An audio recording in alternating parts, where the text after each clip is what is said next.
Welcome to my channel study hub. आप लोगों का स्टडी हब में स्वागत है। आज हम क्लास 12th का चैप्टर नंबर 3 मैट्रिक्स यानी कि आप भी स्टार्ट कर रहे हैं। बेसिकली ज़्यादातर टीचर फर्स्ट और सेकंड स्टार्ट करते हैं, लेकिन हम 3rd चैप्टर से स्टार्ट कर रहे हैं।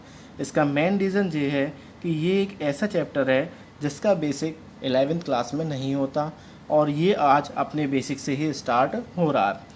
और इस चैप्टर को समझने के लिए हमें किसी भी बेसिक की कोई ज़रूरत नहीं है, क्योंकि ये न्यू चैप्टर है और आने वाली क्लासेस के लिए, चाहे वो अपना बोर्ड एग्ज़ाम है या फिर मान के चलिए कंपटीशन लेवल पर JEE का एग्ज़ाम देते हैं या अदर वे में किसी भी कंपटीशन को हम देते हैं, वहाँ पर बहुत ही ज़्यादा इम्पोर्टेंट होता है। और इसीलिए हम आज इस चैप्टर को स्टार्टिंग से स्टार्ट कर रहे हैं, जहाँ हम पहले इसके बेसिक की बात करेंगे, फिर उन बेसिक के आधार पर पहली वाली एक्सरसाइज को समझाएंगे। इसीलिए स्टार्टिंग से देखिए, समझिए और अगर इसमें कोई भी प्रॉब्लम हो तो हमें कमेंट करिए और हमारे चैनल को सब्सक्राइब करिए। चलिए स्टार्ट करते हैं। चैप्टर नंबर 3 मैट्रिक्स, जिसको हिंदी में हम आपव्यू कहते हैं। तो सबसे पहला क्वेश्चन यह आता है कि व्हाट इज़ मैट्रिक्स, कि मैट्रिक्स क्या होता है, यानी कि आपव्यू क्या होता है। तो जैसा कि इसकी प्रोनाउंसिएशन है, इसकी जो प्रोनाउंसिएशन है वो 2 वर्ड से मिलकर बनी है। बात अगर हम सिंगुलर वर्ड्स की करते हैं तो वहाँ पर हम इसे मैट्रिक्स बोलते हैं, और बात अगर प्लूरल वर्ड्स की करेंगे तो उसे हम मैट्राइसेस बोलेंगे। लेकिन बेसिकली अपने जो सिलेबस है वहाँ पर बुकों में मैट्रिक्स लिखा है, इसीलिए हम इसको मैट्रिक्स ही पढ़ेंगे, मैट्रिसेस नहीं पढ़ेंगे। चलिए, ये तो बात हुई इसके नाम की। अभी हमने समझा कि मैट्रिक्स किसे कहते हैं। अब मेन चीज़ ये आती है कि वास्तव में मैट्रिक्स होता क्या है, क्या वजह है, क्यों हमने मैट्रिक्स को पढ़ा। सपोज दैट बेसिकली हमारे पास कोई इक्वेशन दे रखी थी a + b + c = 11, 2a + 5b + 6c = 12, और क्वेश्चन हमसे पुट आउट किया गया था कि find the value of a, b and c। यानी कि हमारे पास दो समीकरण दिए हैं। समीकरण नंबर फर्स्ट है a + b + c = 11 और समीकरण नंबर सेकंड है 2a + 5b + 6c = 12 में a, b और c का मान ज्ञात करिए। तो जब हम इस क्वेश्चन को सॉल्व करेंगे तो हमारे माइंड में शुरुआत में केवल 2 ही प्रोसेसिंग आएगी जो हमने बचपन की क्लासों से पढ़ी हैं। चाहे हम उसे एलिमिनेशन मेथड कहें, चाहे हम उसे सब्स्टिट्यूशन मेथड कहें, तो हम उन्हीं विधियों का यहाँ पर यूज़ करेंगे, जैसे विलोपन विधि, प्रतिस्थापन विधि जिसे हम हिंदी में बोलते हैं। इसी आधार पर अगर हमारा स्टैंडर्ड थोड़ा सा हाई होगा तो हम इसके अंदर क्रॉस मल्टीप्लिकेशन मेथड का यूज़ करना शुरू कर देंगे। लेकिन जब हम देखेंगे कि ये तीनों के तीनों प्रोसेस हम लगाते हैं तो ये तीनों की तीनों प्रोसेस जो है वो एक लेंदी प्रोसेस होती हैं और जिन्हें करने में बहुत ही ज़्यादा टाइम वेस्ट होता है, और हो सकता है बेसिकली कुछ स्टूडेंट का आंसर भी ना आए कि ए आ गया, बी आ गया, लेकिन सी नहीं आएगा। तो थोड़ा अगर हमारा माइंड डेवलप होगा तो हम इसके अंदर एक नई प्रोसेस लाएंगे जिसको कि हम क्रैमर रूल के नाम से जानते हैं, हम उसको अप्रोच कर देंगे। लेकिन फिर भी हम लोगों के सामने डिफ़िकल्टी बरकरार रहेगी।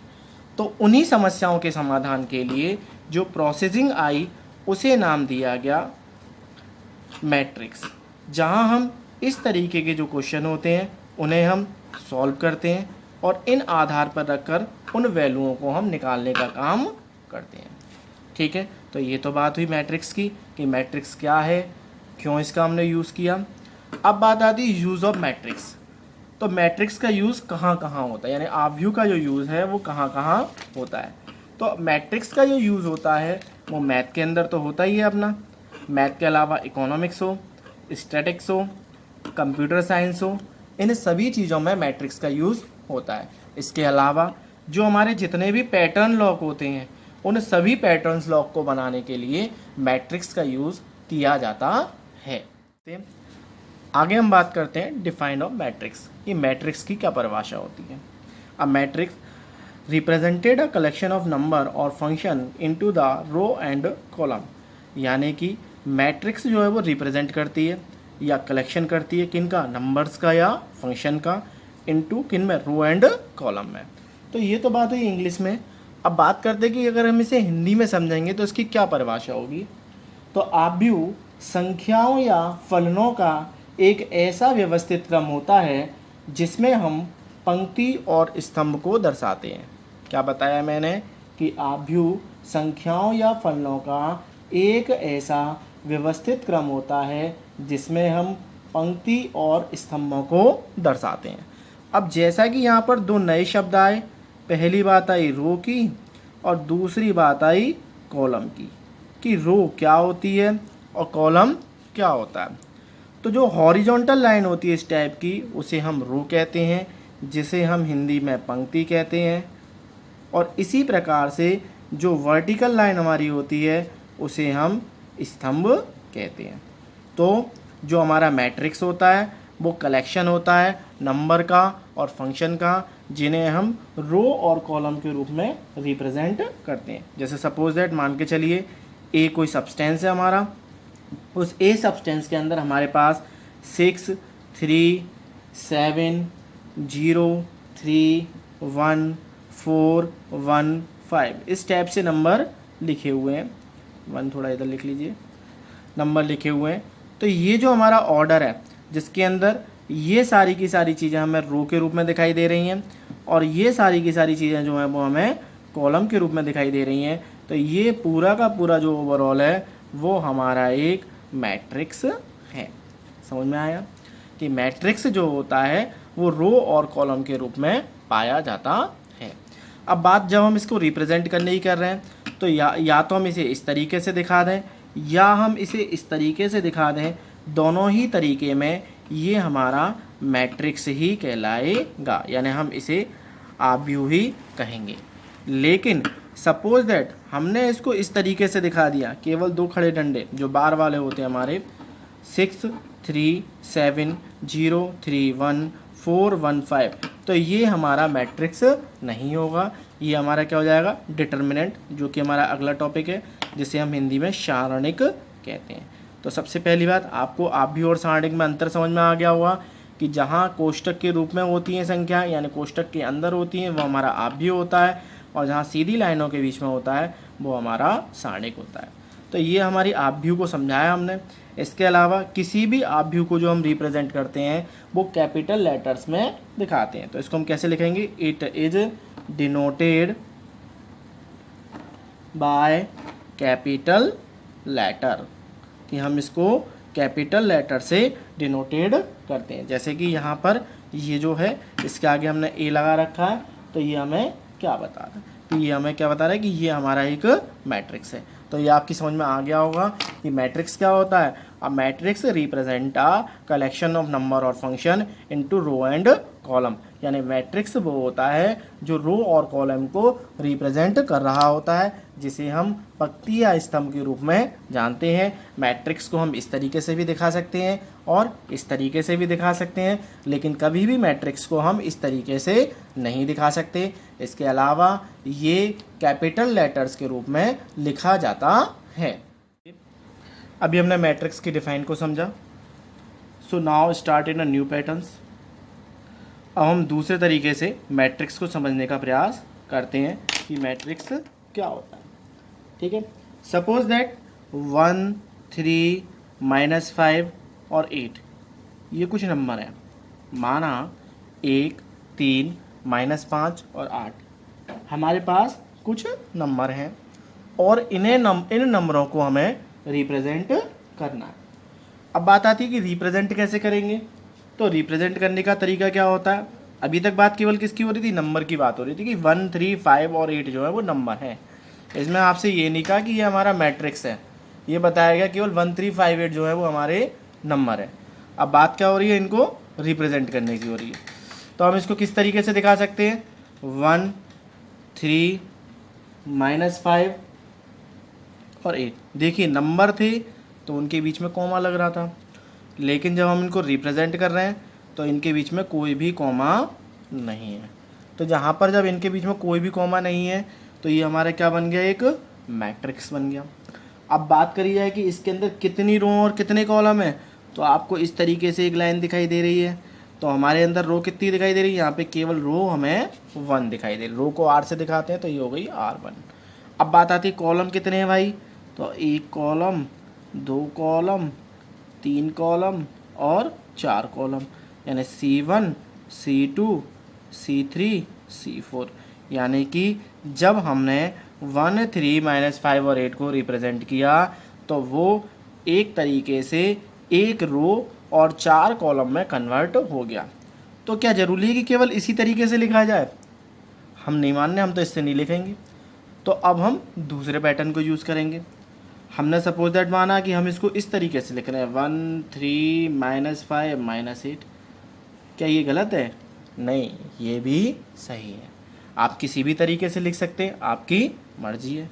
अब इसमें आपको क्या दिखाई दे रहा है? कितनी रो दिखाई दे रही है हमें? 1 2 3 4। तो 4 रो दिखाई दे रही हैं। और कॉलम कितने दिखाई दे रहे हैं आपको? कॉलम केवल 1 दिखाई दे रहा है। अब हमारा मन कर रहा है ना हम इसको मानेंगे ना हम इसको मानेंगे, तो क्या कोई और पैटर्न भी हो सकता है? हाँ, बिल्कुल हो सकता है। तो वो क्या होगा हमारा? 1 3 -5 और 8। अब यहाँ पे आप देख रहे हो क्या कितनी रो हैं? 2 रो हैं और 2 कॉलम हैं। यानी कुल मिलाकर हमें एक बात पता चली कि जो नंबर्स हैं उनको हम कैसे भी अरेंजमेंट कर सकते हैं, और जो अरेंजमेंट करने का तरीका होता है वही हमारा मैट्रिक्स कहलाता है। क्या कहलाता है? हमारा मैट्रिक्स कहलाता है।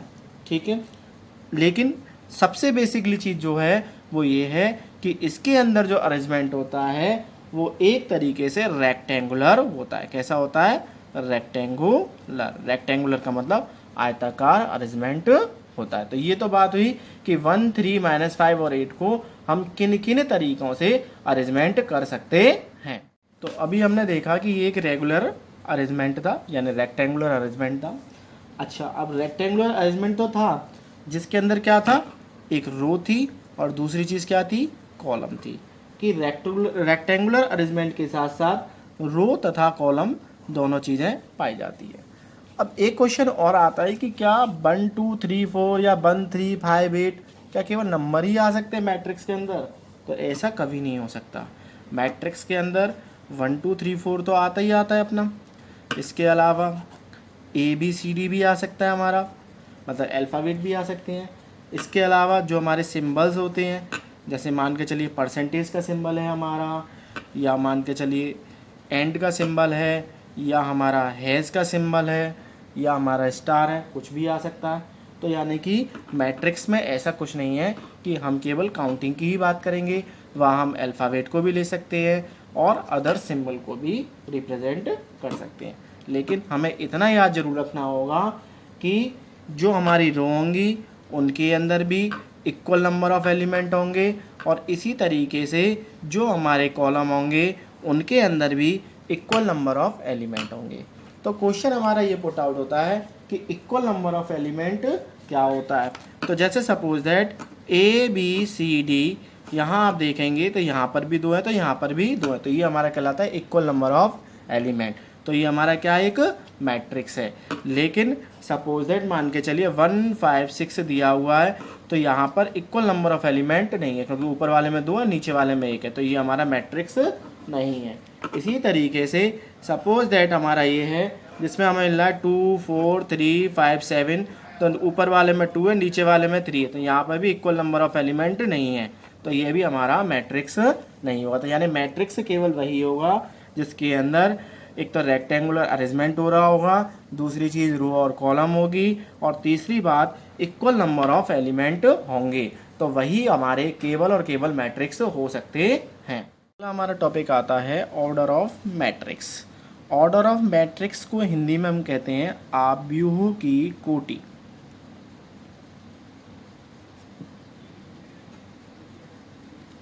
अगर हिंदी मीडियम के हिसाब से बात करें तो कोटि कहलाता है, और अगर इंग्लिश मीडियम के हिसाब से बात करें तो वो ऑर्डर कहलाता है। तो क्वेश्चन हमारा यही आता है कि ऑर्डर ऑफ मैट्रिक्स क्या होता है। तो ऑर्डर ऑफ मैट्रिक्स क्या होता है, चलिए पहले इसको समझते हैं कि यदि किसी आव्यूह में m पंक्तियां हैं और n स्तंभ हैं, तो उसे हम m इंटू n कोटि आव्यूह कहते हैं। यानी कि रो इंटू कॉलम जो होता है वो इक्वल होता है m इंटू n के, यानी कि रो और कॉलम का जो मल्टीप्लाई होता है वो m इंटू n के बराबर होता है। जहाँ हमने क्या बताया कि ये जो चीज़ होगी वो हमारी ऑर्डर ऑफ मैट्रिक्स कहलाएगी। आप इसको इक्वल से भी डिनोटेट कर सकते हैं, आप इसको और से भी नोटेट कर सकते हैं, यानी रो इंटू कॉलम या m इंटू n जो होता है वो हमारा ऑर्डर ऑफ मैट्रिक्स होता है। चलिए एक एग्जांपल लेते हैं कि suppose that a equal to 1 2 3 4 5 6। अब हमें इसमें बताना है कि कितनी हमारी रो हैं और कितने हमारे कॉलम हैं। जैसा कि मैंने आपको समझाया है, ये हमारी रो R1 हो गई, ये हमारी रो R2 हो गई और ये हमारी रो R3 हो गई। इसी तरीके से ये हमारा कॉलम 1 C1 हो गया और ये हमारा कॉलम 2 C2 हो गया।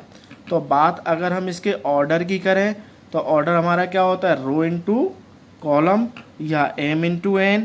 तो हमारा m इंटू n कितना हो रहा है, रो कितनी है हमारे पास 3 है और कॉलम कितना हमारे पास 2 है। तो हमारा जो ऑर्डर हुआ वो क्या हुआ 3/2 का, यानी कि किसी भी आव्यूह की जो कोटि है वो क्या होगी 3/2 होगी। ठीक है, आगे बढ़ते हैं, एक और एग्जांपल लेते हैं। ये हमने एग्जांपल फर्स्ट लिया, नेक्स्ट एग्जांपल लेते हैं कि सपोज दैट मान के चलिए हमारे पास b है कोई फंक्शन, b को हम डिनोटेट कर रहे हैं 1 2 3 4 x y a b c, कुछ भी हो सकता है, मैंने पहले समझाया आप लोगों को। तो यहाँ पर डायरेक्टली देखें R1 R2 R3 C1 C2 C3, यानी कितने रो हैं 3 रो हैं और 3 कॉलम है। तो इसका ऑर्डर क्या हुआ 3/3 का। चलिए नेक्स्ट एग्जांपल समझते हैं एक और।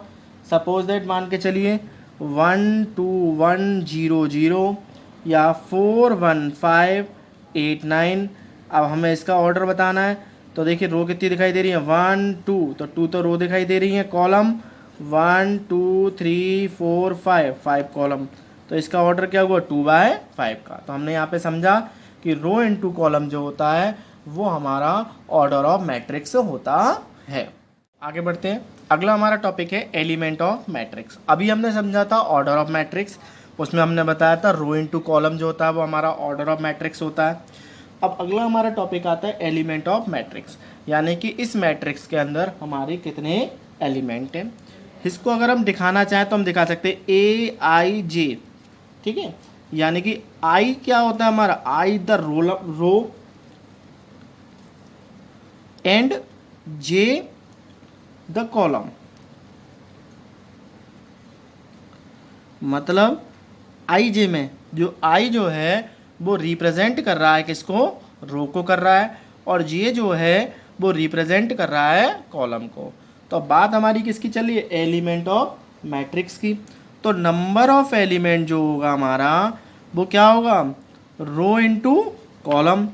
जैसे कि अगर हम लास्ट एग्जाम्पल की बात करते हैं और suppose that example number B को देखते हैं तो हमें याद होगा कि उसके अंदर 3 रो थी और 3 कॉलम थे। तो बेसिकली अगर 3 का 3 से मल्टीप्लाई करते हैं तो क्या आता है 9 आता है। तो यही हमारा नंबर ऑफ एलिमेंट कहलाएगा।